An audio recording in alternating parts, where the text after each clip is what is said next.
Alright, how you guys doing? It's Sarah and Dane, right? Where are you guys from? Where? Charlotte, yeah. How do you like Maui so far? Cool. Me too.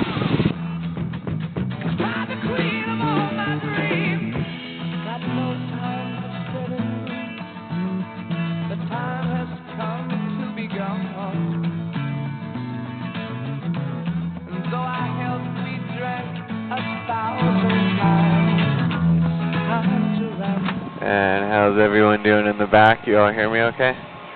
Good. You guys all saw the safety video, yeah? Okay, good. There's passenger briefing cards, too, in the pockets around the aircraft. You're supposed to know where those are, but more importantly, that's where the Aloha bags are located, just in case you're not feeling well. There's pens and pads of paper in there, too, if you want to ask me something. Usually I could hear you if you just talk loud enough, but if you'd rather write it down, that's cool, too. I will be with air traffic control around the airport here. They don't let us talk to you guys in controlled airspace, which will be like the first and last 5 minutes of the flight. Also, during the whole flight, I have communication with like people flying around near me in other airports. So if it looks like I'm talking to myself, I'm not going crazy or anything. I'm actually communicating, and I'll get back to you if you ask me something as soon as I can. And that's about it. You guys ready to get in the air? All right.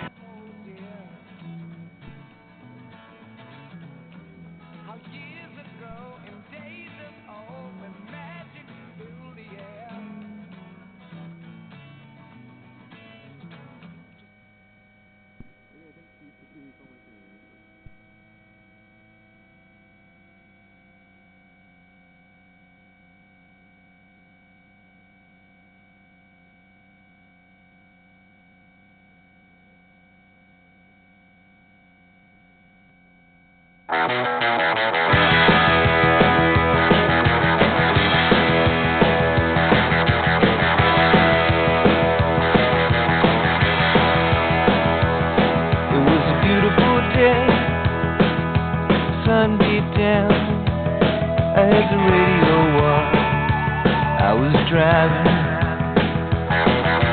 trees went by, me and Del were singing, a little runaway, I was flying, yeah, running down a dream, that never would come to me, working on a mystery, going wherever it leads.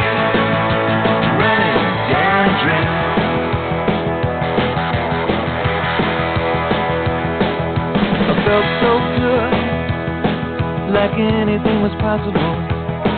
Hit cruise control and rub my eyes. The last 3 days, the rain was unstoppable. It was always cold, no sunshine. Yeah, running down a dream that never would come to me. Working on a mystery.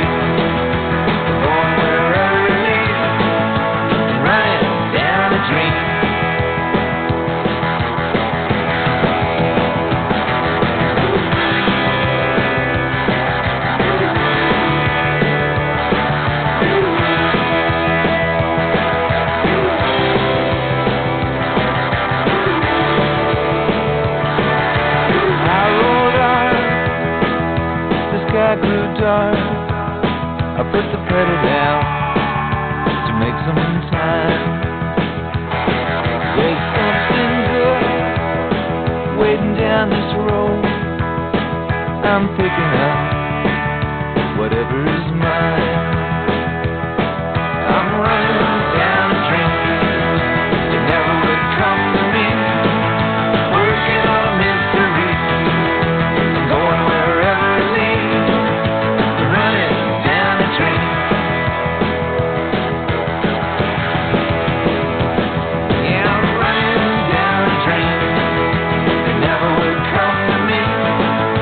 Working on a mystery, I'm going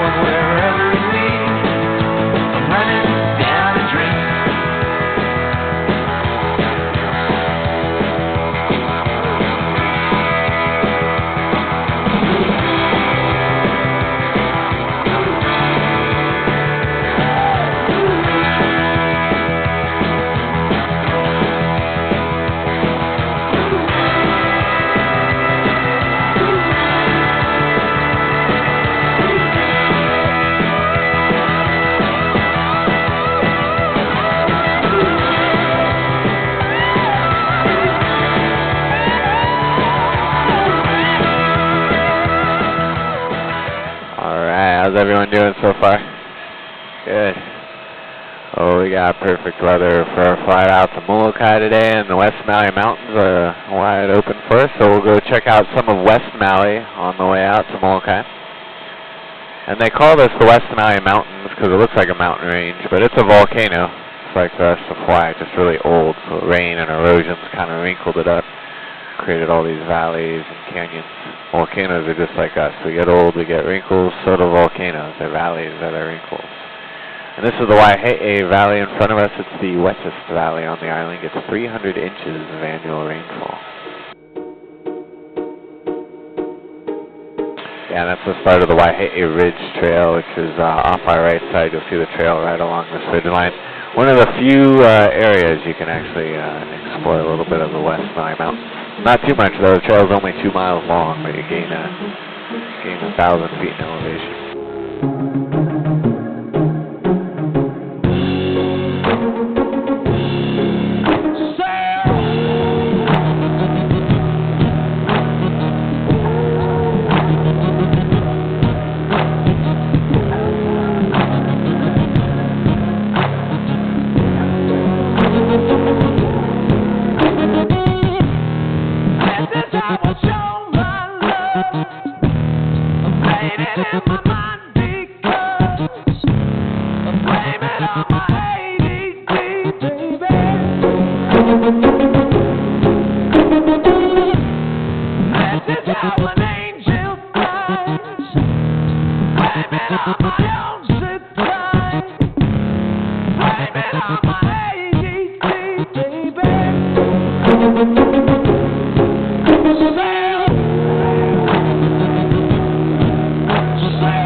You notice some of these waterfalls back here, the water will just like seep right off the side of the cliffs. That's because it's coming from aquifers. We get so much annual rainfall at the higher elevations, and all that rain's got to go somewhere. So it'll seep underground into these underground lakes that leak and create springs. In front of us, they call it the Wall of Tears. It's the start of the Waihe'e River. It looks like the cliffs are crying, so they call it the Wall of Tears.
If you look down at the bottom of these valleys, you'll notice they're very narrow.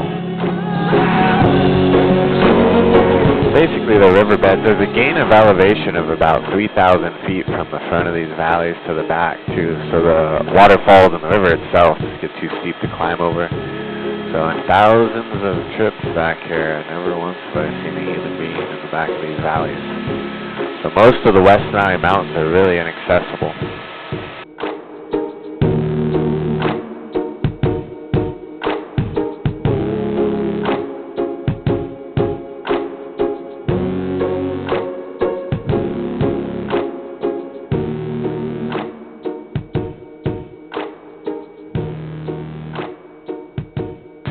You'll notice there's quite a bit of forest and tall trees down in the bottom of the valleys too, or the lower elevations of the valleys. And up here on the plateaus and ridgelines, there's no more trees, and that's because of the wind. We don't have much wind today, comparatively, speaking. Usually we get like a good 30-mile-an-hour wind on the North Shore. That'll reach over 50 over some of these mountain passes and literally like knock over any tree over 5 feet tall. So it's all wind blowing up here through these passes.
We get down towards this coastline, you're going to see like hotels and resorts over there off of our left side, and there's a big golf course that's just starting to come into view called the Kapalua Plantation Course. And it's called the Plantation Course because it's built on a little pineapple plantation. These used to all be pineapple fields out here in front of us. But you don't really get that much for pineapples anymore, and you have to ship them 3,000 miles across the ocean, which is very expensive if you want to export them. So most of these fields have been given up on. Agriculture is mostly on the decline now throughout most of Hawaii. But we're going to leave Maui now. We'll go across the Pailolo Channel, head out to Molokai. We got about 10 miles of water between the two islands, so it'll take us less than 5 minutes to cross that channel. As we cross, look down at that water every once in a while. You never know what you might see swimming around. We saw some dolphins just offshore these pineapple fields on our last flight. Humpback whales are just starting to get in Hawaiian waters, so you never know. When the water's calm like this, you see more. So look down at that water every once in a while here as we cross.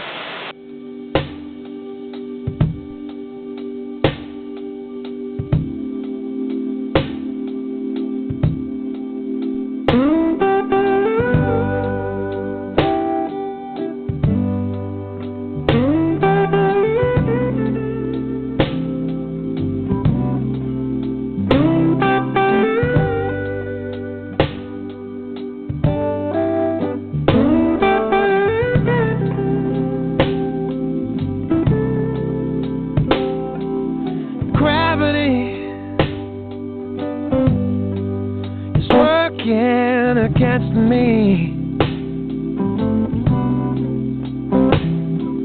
and gravity wants to bring me down.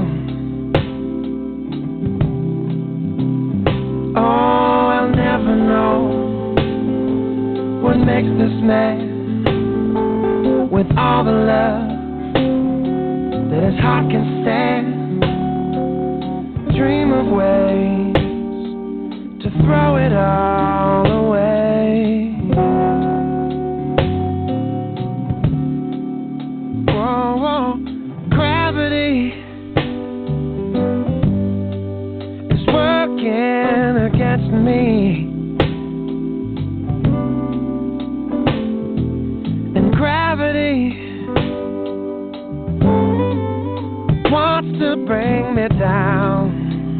As we get closer to Molokai, you're going to see a sparsely populated island. Not too many people live on Molokai. There's only like 7,000 residents. Back on Maui, we get 150,000 residents, and there's more visitors than residents year-round. And it's no accident. They just have a lot of restrictions on the development of the land. They're trying to keep the island more locally owned. Maui, all the hotels and resorts, they're owned by off-island companies from around the world. So most of the revenue leaves Hawaii. But Molokai, the community has to approve any new development, and they pretty much vote no on everything.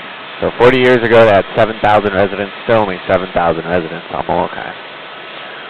But it's really cool if you look into it. There's like bed and breakfasts, smaller places. People will rent out houses that'll be like right on these huge beaches. Nobody on them. It's really nice.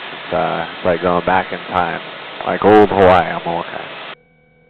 Like one half cup, it's wanting more.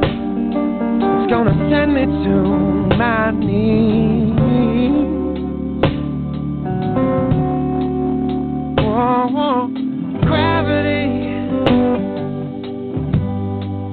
stay the hell away from me.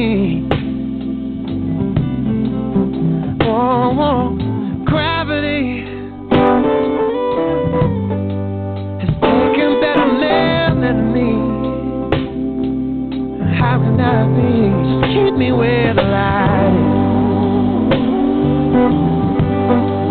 Just keep me where the light is.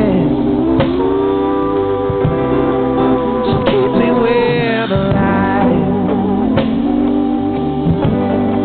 Come on, keep me where the light is. Come on, keep me where the light is.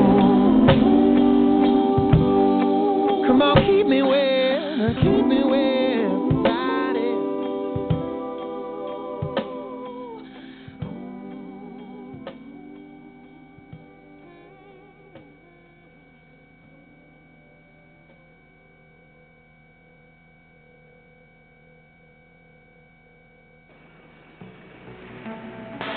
In front of us here is a big cattle ranch. Takes up like the whole corner of Molokai.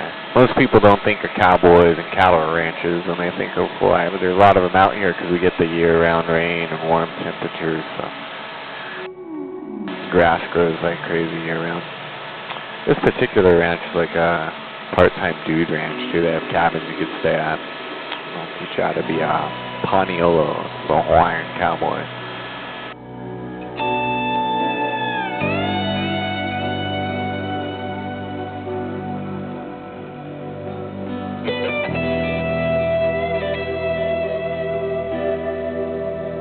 That's the coastal highway of Molokai that we're crossing over.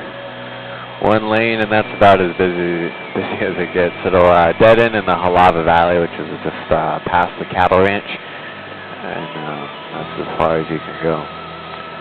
At the world's tallest sea cliff on the North Shore, so it's impassable.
About a mile, we got the world's tallest sea cliffs on the North Shore. Molokai is one of the smaller islands, but we got the tallest and steepest cliffs on the planet. And geologists say it's because of an earthquake. They think a massive earthquake hit this island a long time ago, and it dropped a third of the island off into the ocean. So hopefully that doesn't happen again, but whatever caused it, we got big cliffs. This will be a 2,000-foot drop-off here below us.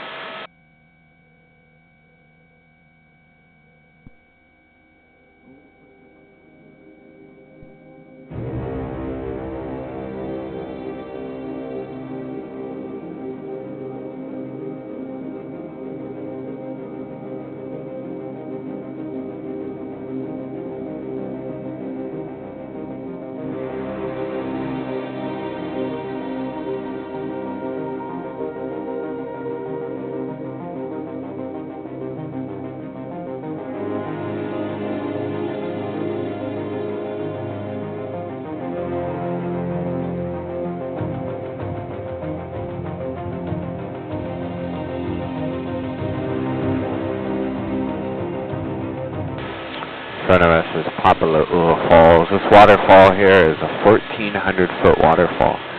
That's the size of the Empire State Building, this waterfall. So we'll do a turn here by the shoreline so you can get a view of the whole waterfall in one shot, and then we'll come in for a close-up here in just a minute.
Look down the coast a ways, you can see the Kalapapa Peninsula. You'll see the land stretch out into the ocean a ways, and that's where the old leprosy colony was in the past.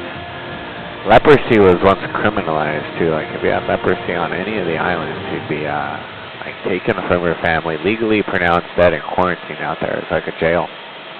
But now it's a historic national park and a rainforest preserve that goes up into the mountains. So we've come a long way. And off of our left side, this is the Wailau Valley. There's several people that live in that valley. There's no electricity or roads or anything. The only way in and out of that valley is by boat or helicopter, and the people that live in there don't have either one. Every once in a while, they get some like supplies brought out to them, but for the most part, they're hunting and farming and fishing in the valley.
down at this coastline, you can kind of see what naturally grows along the shoreline of Hawaii. Those are all called lauhala trees.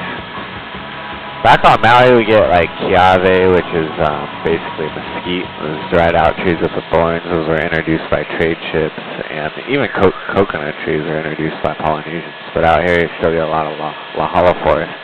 And if you look at the cliffs, there's not too much going on, not too many trees or plants up here, and that's because of mountain goats. Mountain goats were also introduced by trade ships to all the islands, even Molokai. There's no natural predators and lots of food, so they eat all the baby trees, and when the older ones die off, there's nothing to replace them. But what that does, or has done over time, is it exposes all these layers of rock. Those are all the old lava flows that built the volcano in the past. It's like a timeline of all the old eruptions when you look at these cliffs.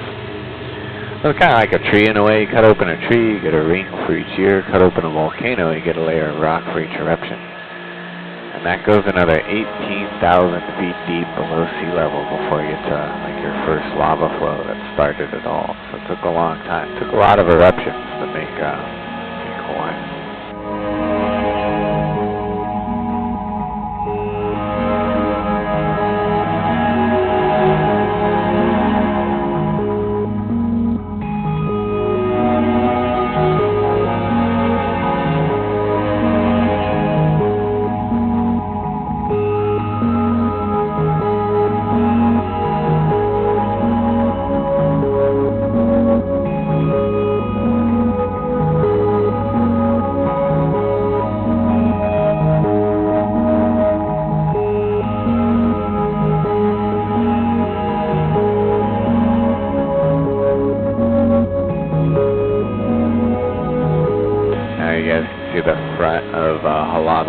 There. That's the end of the coastal highway on the far side of the valley. And this is one of the oldest communities in all of Hawaii. They found Polynesian artifacts going back to 700 AD in this valley, which is as far back as any dated artifacts go throughout the whole island chain.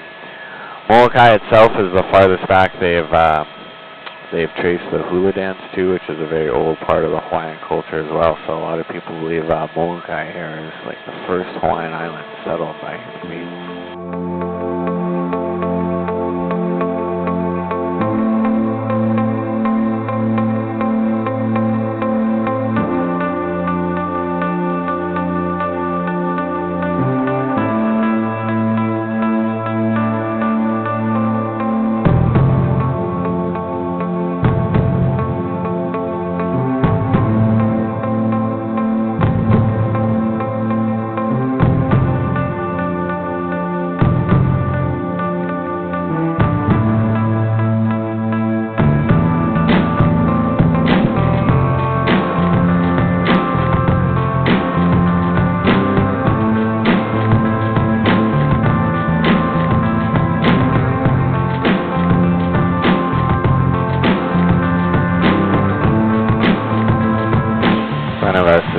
Turtle Rock. They call this little rock island Turtle Rock because it looks like a sea turtle from the side, but that's a famous scuba diving site for hammerhead sharks. People take small boats across this channel to swim with the sharks. And that's Rock Island. That's not its natural shape. That was used by the military back in World War II for target practice. It's been blown up a few times. Now it looks like a sea turtle from the side. From up above, it looks kind of like an elephant. Airplane pilots call it Elephant Rock for that reason.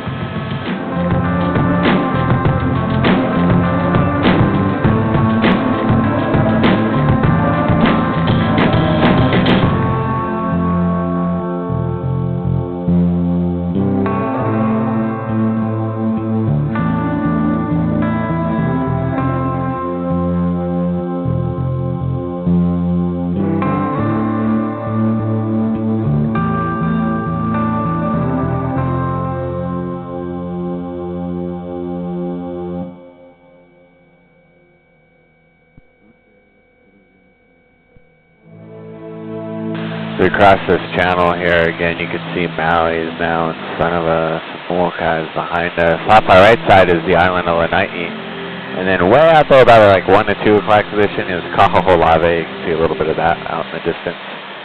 And then in between these islands, like all this water off our right side is relatively shallow. Most of it's less than 1,000 feet deep. So geologists say that's a sign this is a sunken island. They think Maui was the size of the big island a long time ago. But over time, the island sunk, water filled up the lower lying area, and this is what we got now. But it's all who you ask. Hawaiians have a creation myth about Maui, and they say instead that none of the islands were here to start, and then this kid was fishing with a magic fishing line, caught the island of Maui, which was underwater, and he was pulling it up out of the water when the line broke and left the island partially submerged. So geologists say Maui sunk, and we call it Maui County. Hawaiians say it never came out all the way. They call it Maui Nui, which means Big Maui. So either way, it's up to you guys, really. Getting lost and found your whole world inside of one road town. Take me back, take me back, take me back, take me back to you. Sometimes I think about life was so simple back then.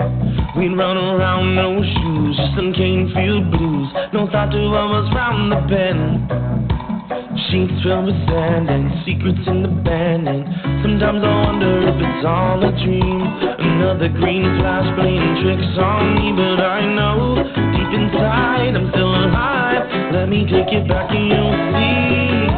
Remember getting lost in town, your whole world inside of one hotel.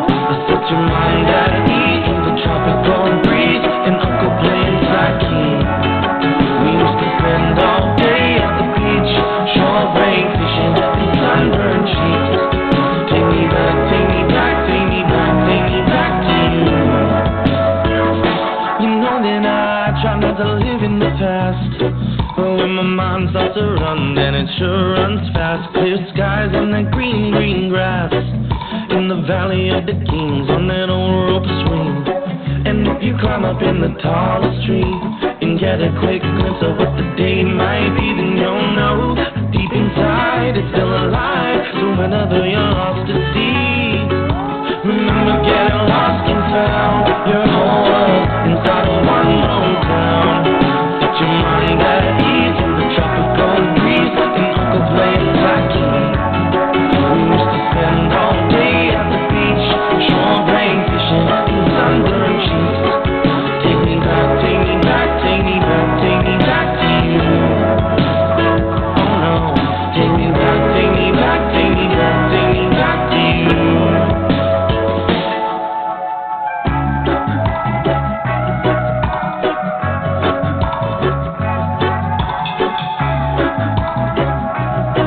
If we get closer to our sea cliffs over here on Maui, you're going to see they're not as big as they are on Molokai. And they're made differently. Like on Molokai, they think that big earthquake caused the sea cliffs. That's why it's a long, straight line. In front of us, we just got this rugged coastline because there's deep water offshore. Whenever there's deep water, the ocean will eat away at the island, create little caves along the waterline. Caves eventually cave in. Big sections of cliff will fall off into the sea. At the beach, shore break fishing and sunburned cheeks. Take me back, take me back, take me back, take me back to you. Oh no, take me back, take me back, take me back, take me back to you.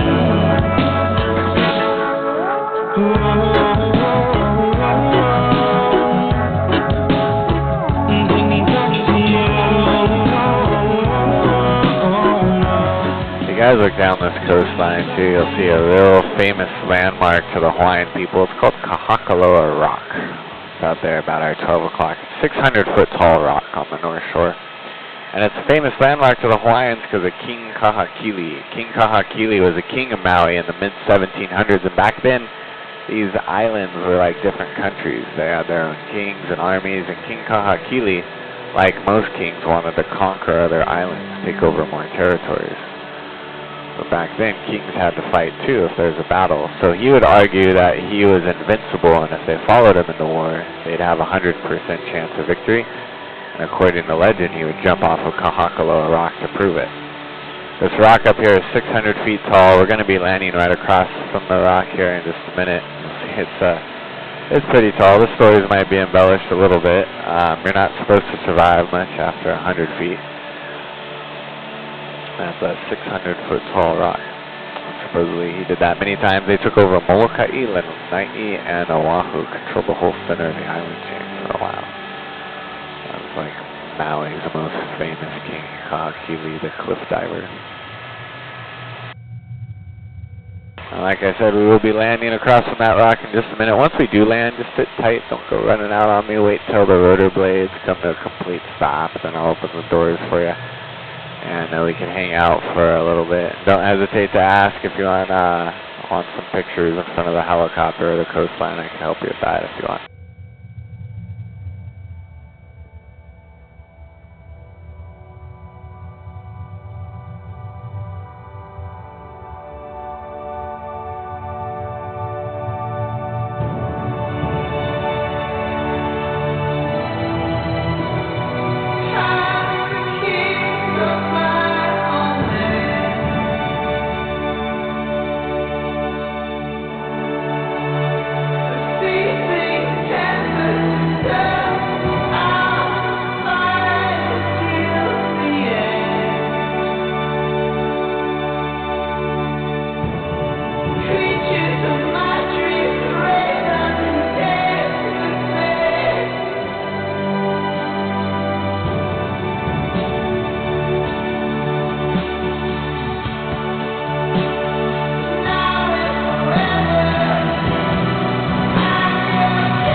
Alright, cool. You guys just sit tight. We're going to let the engine cool out just for a second, and then once the blades come to a stop, we can get out. You guys can take off like your headsets and seatbelts and all that if you want.